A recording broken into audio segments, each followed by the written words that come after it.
McGeaney has made one change for today's qualifier against Galway as Aaron Findon replaces Tony Kiernan.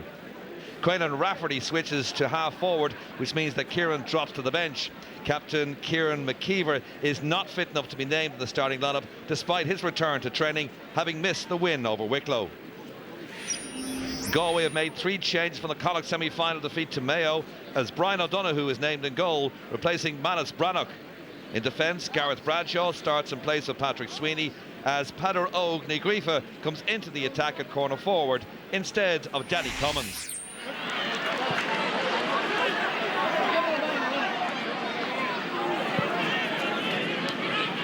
Campbell down this left-hand side, bit of room to work his way across the pitch, could do with a bit of support. Finds it, and James Morgan up from the full-back line, and Morgan, it's the third unanswered point for Armagh. It comes in the 12th minute of the game, and James Morgan, wearing number 4 in the 12th minute, gives Armagh a 3-2 lead. Nice finish.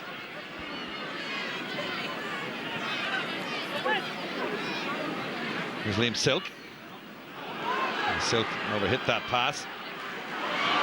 And there's a defence mistake at the back there. It's a good save by the goalkeeper, Andrew McNeese, and had to, because that was an initial mistake by the Armagh defence. Now the referee's going to give a free in, but Armagh were lucky there. The initial ball from Silk was a poor one to give Galway the chance to perhaps get the opening goal of the game from Michael Lundy. Good save in the end from McNeese from that first-time shot from Lundy. And Conroy again out on that left-hand side. This kind of roundhouse kind of kicking with his right boot does the job, and 13 minutes in, we're all square again. Armagh 3 points, Galway 3 points. Well, it's end-to-end stuff, not quite fluctuating end-to-end stuff, but it seems as if when one side scores, quickly cancelled out, and that's been the pattern of the match so far. Galway with the opening 2 scores, Armagh replying with 3 from play. Here's a chance for Peadar Óg Ní Ghríofa to restore Galway's lead. And the thumbs up. Left-footed, splits the post. Inside to Michael Lundy.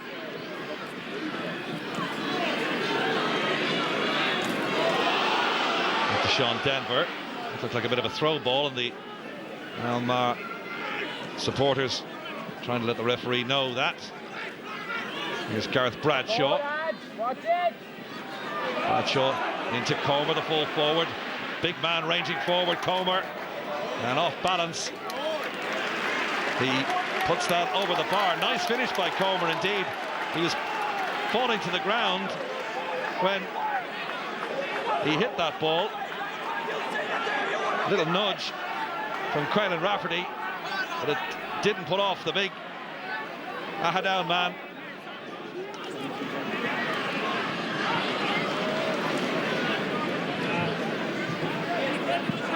Broken up by Tom Flynn. Here's Gareth Bradshaw. Bradshaw exchanges the passes between himself and Gary Sice. Sice goes for the point from distance, and that's a nice score, left-footed from Gary Sice. Quick play from the midfield there from Tom Flynn initially, and in the end it was Sice who put the ball over the bar. Ethan Rafferty. Score of 2 of Armagh's 6 points so far. Only one injury in the first half, that was to Damien Comer, but we haven't had any really major breaks in play. Here's a chance for Armagh to put the deficit back to 1 again. Nice point from McKenna. That's the 2nd point of the afternoon. Michael McKenna. Intercepted by Tom Flynn. Here's Paul Conroy. Conroy wrestled to the ground. Referee, I think, will want to have a word with Brendan Donaghy. In fact, it's Ethan Rafferty he wants to have a word with. And again, descent costing Armagh those precious yards, so the ball's moved forward towards the 45-metre line. And a chance for Conroy to put Galway back into a 10 points, indeed to 11 points to 8 lead. Conroy, once again, with this little shuffle forward, roundhouse kind of style. Kicks it towards the goal. It's going to drop short, but it's flicked to the back of the net. And that's the first goal of the afternoon, and Damien Comer gets it. Well, that wasn't a very good free by any stretch, but it was flicked to the back of the net by the big full forward Damien Comer, and instead of getting the point, which Conroy had hoped, Galway get the goal. Here's Paul Conroy. Conroy out to Lundy. Lundy with Aaron Findon for company. Out to the substitute, Danny Cummins. Cummins has a chance to extend Galway's lead here, and that's exactly what Cummins does. Nice point with the left boot. Danny Cummins, his first point since coming on, scored a goal against Armagh in the 2013 qualifier, which Galway went on to win, and Galway lead 1-11 to Armagh's 8 points.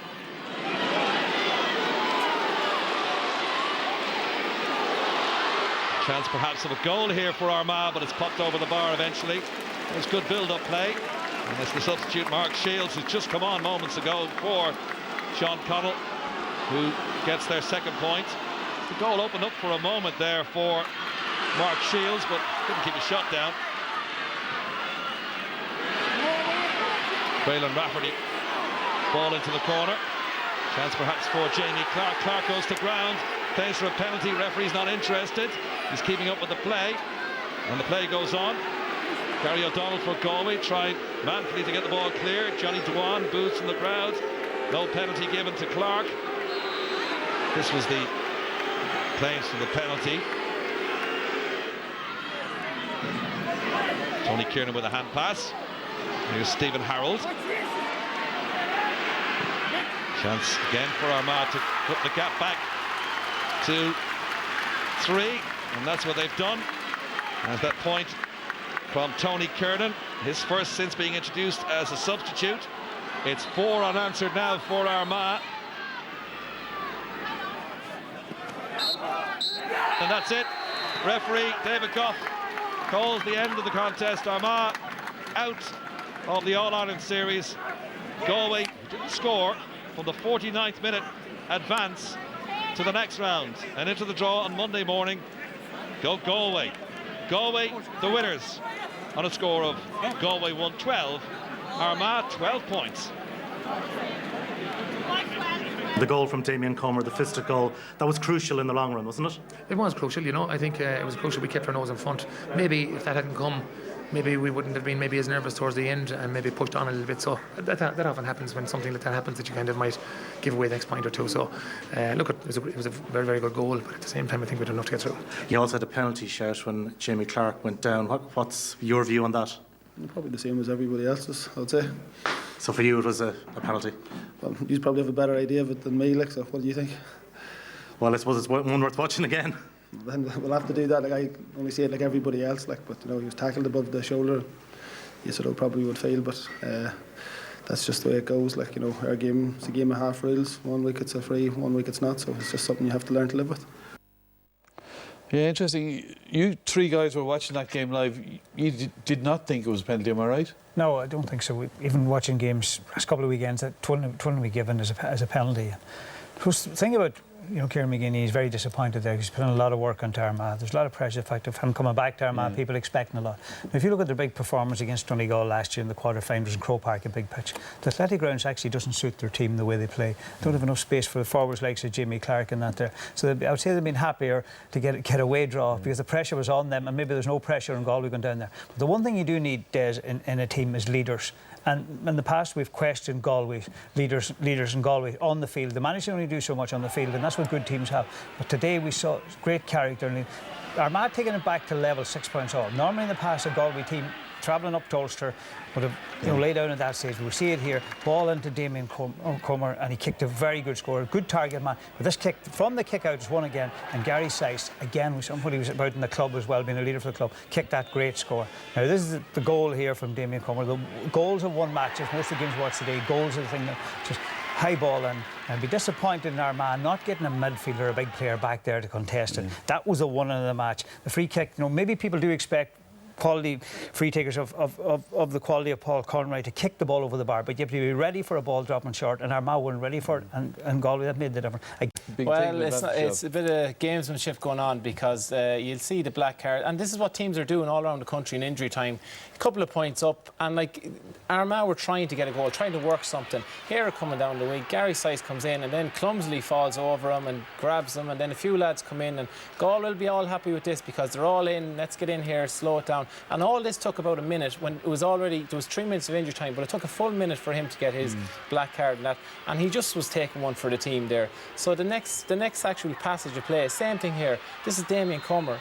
Like, that's a professional foul. Referee comes over, but Damien Comer does one better. He says, right, I'm going to slow this down again. I have been argy-bargy here. We're in injury time, and this incident took another 40 seconds for David Clough. And that took another 40 seconds for him to sort out. Like, and this is what teams are starting to do. And I seen it like last weekend as well. You seen it yesterday evening. Darren McCurry in the Meath Tyrone game. Again, close. Meath were trying to get a point. It's in injury time. Darren McCurry says, here, not having. And you're starting to wonder, why exactly was this rule brought in when the black card? It's happening all over the place. It's happening in injury time. You think it's suiting the team that's hanging on? Absolutely. And like this, the players are taking one for the team. A black card, it's slowing it down. Here's the referee coming in. This is injury time. Meath are desperate for a point at this stage. And Darren McCurry is saying, this is ideal. I'm on the 14-yard line. I've given a free here. The referee's actually booked me. It's taken me 30 seconds. And all of this is playing into the hands of familiar foes in the league in recent times, but those present at Brewster Park today saw the first ever championship meeting of these counties, each playing their 4th game of their 2015 campaign. Roscommon looked on course to justify their favourites tag, racing to a 6-point lead with Donny Shine's score. But Fermanagh managed to keep in touch. Cornerback Niall Cassidy, amongst the scorers against Antrim last week, was on hand moments later for his 2nd score of the afternoon.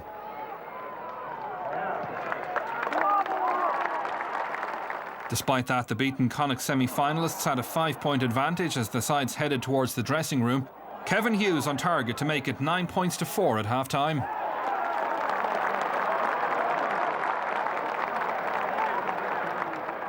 It seemed to all present that John Evans' charges would pull away. Ultan Harney's 55th minute score making it 14 points to 8. But signs of a momentum swing arrived, with Fermanagh awarded what's subsequently been described as a controversial penalty in the 56th minute. A long ball in, Marty O'Brien adjudged to have been fouled by David Murray. Cormac Riley on hand with the award. Sean Quigley equally convincing with the conversion. Fermanagh now trailing 14 points to 1-8. Ultan Harney's 3rd point of the afternoon extended the gap between the sides to 5, but that will be the last score for Roscommon with 6 minutes to play. From then on, all Fermanagh. Tomas Corrigan pointed an excellent sideline kick to level the game, 1-13 to 16 points. Shortly afterwards, a 6th unanswered score would provide the winner, that coming courtesy of Sean Quigley.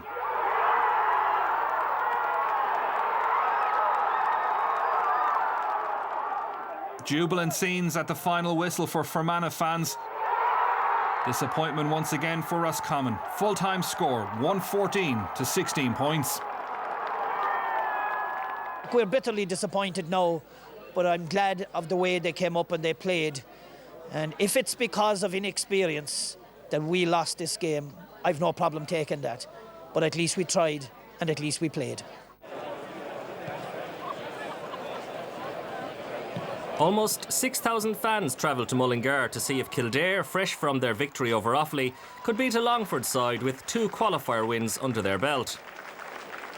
On a wet and windy evening, Kildare started the stronger. Paul Cribbin was on hand to fist Cathal McNally's pass over the bar to put them 2 points up in the 4th minute. The Lily Whites were dominant all over the field, and after a quarter of an hour they led by 6 points. Pádraig O'Neill with the score, although shortly after he was off the field after receiving a black card. Longford then had their best spell of the match as they reeled off 3 points in succession. Liam Connaughton fired over 6 minutes before the break to leave 4 points between the sides. But in stoppage time at the end of the half, the Lily Whites took full control. Niall Kelly picked out Eamon Callaghan. and he buried his effort past Paddy Cullum to give Kildare an 8-point interval lead.